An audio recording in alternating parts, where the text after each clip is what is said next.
सही भाई, ये जो रियल स्टेट पाकिस्तान की बढ़ी हुई है, इसको ज़रा खुल के बताएं, ये क्यों इसकी ये हालत हुई हुई है। देखिए शजी भाई, बात यह है कि पाकिस्तान की रियल स्टेट के इस नैज पे आने के अंदर बहुत सारे एलिमेंट्स हैं। मतलब उसमें चाहे आपको एक किस्म का लूटा गया है हमारे ओवरसीज़ भाइयों को सबसे ज़्यादा, ठीक है। इसके अलावा पुअर आप कह लें मैनेजमेंट है, इसके अलावा फ्रॉड है, ठीक है। फ्रॉड तो खैर पहले नंबर पे आता है, और उसके साथ साथ फिर मिस कमिटमेंट्स जो सबके साथ की गई कि जनाब इन्वेस्टमेंट्स की मद में ले रहे थे चीज़ें, और जनाब ये डबल हो जाएंगी, ट्रिपल हो जाएंगी, केस स्टडीज़ कुछ दिखाई और रिजल्ट्स कुछ डिलीवर किए। तो ये बेसिकली चंद एक वजूहत हैं जिसकी वजह से पाकिस्तान की रियल स्टेट बिल्कुल गिरी। लेकिन इसमें जो सबसे बड़ा रोल प्ले हुआ है वो पाकिस्तान की इकॉनमी है। पाकिस्तान की इकॉनमी चलती रहती तो यही रियल स्टेट जो थी ये दिन ब दिन बढ़ती जानी थी। लेकिन अच्छा हो गया है कि एक हद तक बबल बना, बर्स्ट हो गया, और इकॉनमी की वजह से, इन्फ्लेशन की वजह से। लेकिन उससे हुआ ये कि आपको असली सही काम करने वाले और 2 नंबर लोगों में पता चल गया, 2 नंबर लोग भाग गए। असली काम करने वाले अभी भी लोग बैठे हुए हैं, स्ट्रगल कर रहे हैं, लेकिन उनके लिए भी प्रॉब्लम बन गया। अब बुरी मछलियों की वजह से होता क्या है कि जो सही काम करने वाले लोग होते हैं उनके ऊपर उसका इम्पैक्ट आता है। तो अब वो इम्पैक्ट क्या है? अब एक बंदा जिसने एक्चुअल प्रोजेक्ट लिया, प्लॉट लिया, उस पर पैसा लगाया, और वो पैसा लगा रहा था, उसने कुछ बुकिंग की, अभी उसकी बुकिंग चल रही थी, अभी जैसी इन्वेस्टमेंट लोगों ने बंद कर दी तो अब वो कहां से पूरा करे? अब वो ना तो उसका वादा पूरा हो सकता है, ना वो बिल्डिंग पूरी हो सकती है, और ना ही एंड कस्टमर जिसने उसमें बुकिंग करवाई हुई है या इन्वेस्टर जिसने उसको अपफ्रंट पैसे दिए हुए हैं उसको कोई रिटर्न मिल सकता है। तो इस सारी की सारी वो कह लें कि ट्रैप में सारे फंस चुके हैं। तो अब इसमें से, और सबसे बड़ा जो सोने पे सुहागा, जो आपकी क्राउड फंडिंग टाइप एक स्मॉल इन्वेस्टमेंट्स का एक कॉन्सेप्ट था पाकिस्तान में, जो बड़ा बूम पकड़ा पीछे इमरान खान साहब की हुकूमत में, जो कि एमनेस्टी ने इसको हेल्प की आपकी हाउसिंग सोसाइटीज़ में प्लॉट्स और इस तरह की छोटी छोटी इन्वेस्टमेंट्स इंस्टॉलमेंट्स के ऊपर। अब उसमें क्या हुआ कि दिखाया गया जनाब कि आपको जी 20 लाख रुपए का प्लॉट मिल रहा है, 5 मरले का, या 18 लाख रुपए का मिल रहा है, उसकी ये 3-4 लाख रुपए डाउन पेमेंट है, बाकी ये इंस्टॉलमेंट्स हैं। और साथ साथ वो जनाब बड़े बड़े नाम मैं बता रहा हूँ, और बड़े बड़े डेवलपर्स हैं। अब जब उन्होंने ये काम किया और उसके बाद जब डिलीवरी की तरफ आए और बैलेटिंग की तरफ आए और उसके बाद डिलीवरी की तरफ आए, और फिर उनकी इम्प्लीमेंटेशंस डिफरेंट हो गई, उनकी पॉलिसीज डिफरेंट हो गई। जब उन्होंने एक्सपोज किया कि डेवलपमेंट चार्जेस, तो ऐसी बहुत सारी चीज़ें हैं जिसके ऊपर खैर कुछ वीडियो मैंने की थी कि उसमें भी जो है काफ़ी सारी प्रॉपर्टी जो है ना वो एक्चुअल बढ़ी है। क्योंकि एक बंदा जिसने एक प्लॉट की एक्चुअल कीमत इंस्टॉलमेंट में दी है, अब उसको उतने ही इंपोज कर दिए जाएं डेवलपमेंट चार्जेस, तो सर वो कहां जाएगा? तो इस सूरत हाल में लोगों ने क्या किया? ज्यादातर लोगों ने विड्रॉ किया या चुप कर गए जिनके पास। उससे हुआ ये है कि अब दोनों तरफ प्रॉब्लम है, अवाम का पैसा भी वहीं पे फंस गया है और डेवलपर के पास भी कुछ नहीं आ रहा। तो ये सारी पॉलिसीज जो हैं, मेरे ख्याल में ये जो जितना भी एक टाइम गुजरा है, या जो मिस ऐप हुए हैं, या जो पाकिस्तान का एक स्लम्प आया इकोनॉमी का, तो उसमें मेरे ख्याल में ये एक एजुकेशनल पॉइंट ऑफ व्यू से बड़ी अच्छी चीज़ थी कि हर शख्स को इस वक्त एजुकेशन है रियल स्टेट के अंदर कि प्लॉट क्या होता है, फाइल क्या होती है, ठीक है, पोजेशनेबल फाइल क्या होती है, मतलब पोजेशनेबल प्लॉट क्या होता है, ऑल ड्यूज क्लियर फाइल क्या होती है, इसके अलावा ओपन फाइल क्या होती है, डेवलपमेंट चार्जेस क्या होते हैं, कॉस्ट ऑफ लैंड क्या होती है। तो ये सारी चीज़ें जो हैं ये एक आम आदमी को पता चल गया, जो कि एक अच्छा साइन है। फ्यूचर में अगर कोई भी चीज़, और बड़ा मुश्किल होगा, एक नंबर डेवलपर, एक नंबर आदमी ही इसमें काम कर सकेगा, दूसरे को कोई भी शख्स जो है उस पर ना एतबार करेगा, ना उसको पैसे देगा। और ये मेरे ख्याल में ये एक सारे डार्क एक टनल में से एक ये रोशनी की किरण है जो मैं समझता हूँ एक गुड साइन। बिल्कुल, आपने ये बात की ना शुरू में कि इकॉनमी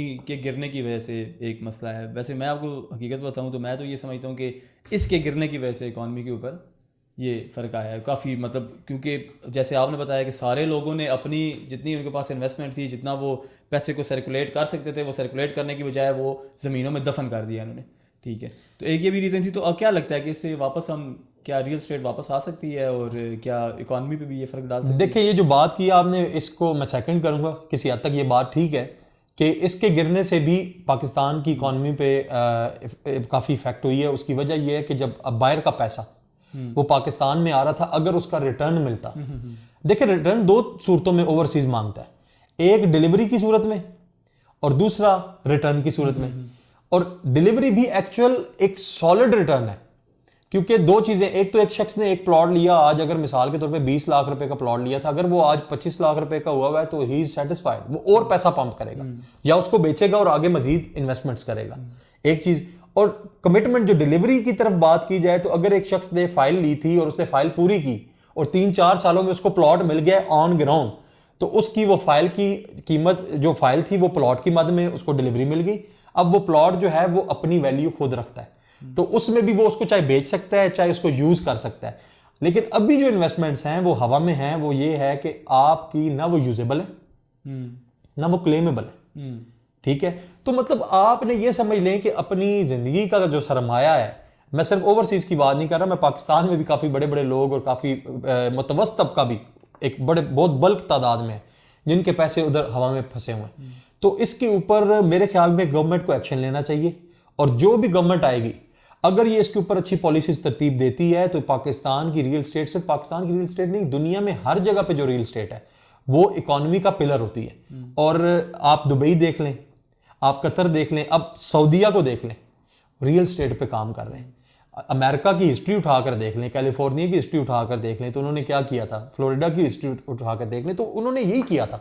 अभी दुबई का एक शेख जायद रोड जो है, आप उसके प्रोजेक्ट्स जो बने हुए वहां पे बिल्डिंग्स, उसकी वर्थ निकाल लें, आपको पता चल जाएगा। ये शेख जायद की आपने बात की तो मेरे जहन में यही क्वेश्चन चल रहा था कि जितना फैला दिया है इन्होंने, मतलब आप ये देखिए पनी कितने लाख कनाल के ऊपर पनी कितनी 100 सोसाइटियाँ बन गई हैं।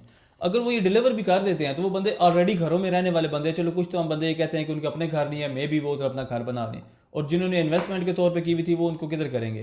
तो ये बात आपकी बिल्कुल ठीक है कि मेरे ख्याल से लगता है कि नेक्स्ट, क्योंकि शेख जायद रोड और फ्लोरिडा और इवन जितने भी आपने न्यूयॉर्क और इनकी बात की है, उन्होंने वर्टिकल चीज़ें बनाई हैं, वर्टिकल, और हमारे यहाँ पे फैली हुई हैं। तो अगर गवर्नमेंट उसके खिलाफ कोई इकदाम भी करती है या उनसे डिलीवर भी करवा देती है तो इतना ज़्यादा रकबा किधर जाएगा, मतलब कि देखिए ये इसके ऊपर एग्रीकल्चर लैंड के ऊपर भी काफ़ी पॉलिसीज बनाने की कोशिश की गई है, लेकिन माफिया इतना बड़ा है कि वो आपको कहीं ना कहीं जाके वो आपको कॉर्नर कर देता है लीगल मैटर्स में। तो डेफिनेटली हमें वर्टिकल्स की तरफ जाना है और वर्टिकल ही सोल्यूशन है। लाइन भी देख लें, लाइन सिटी जो है वो भी वर्टिकल में जा रही है क्योंकि आप रिसोर्सेज इस्तेमाल करेंगे।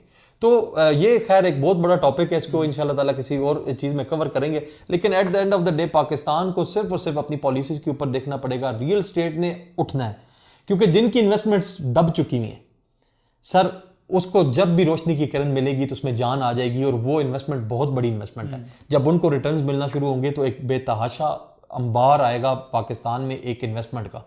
तो उसके लिए मैं भी बड़ा होपफुल हूँ, और बस एक एडवाइस करता हूँ हमेशा से लोगों को कि ये टाइम जो है रियल स्टेट में पोजेशनेबल चीज़ लेने का है।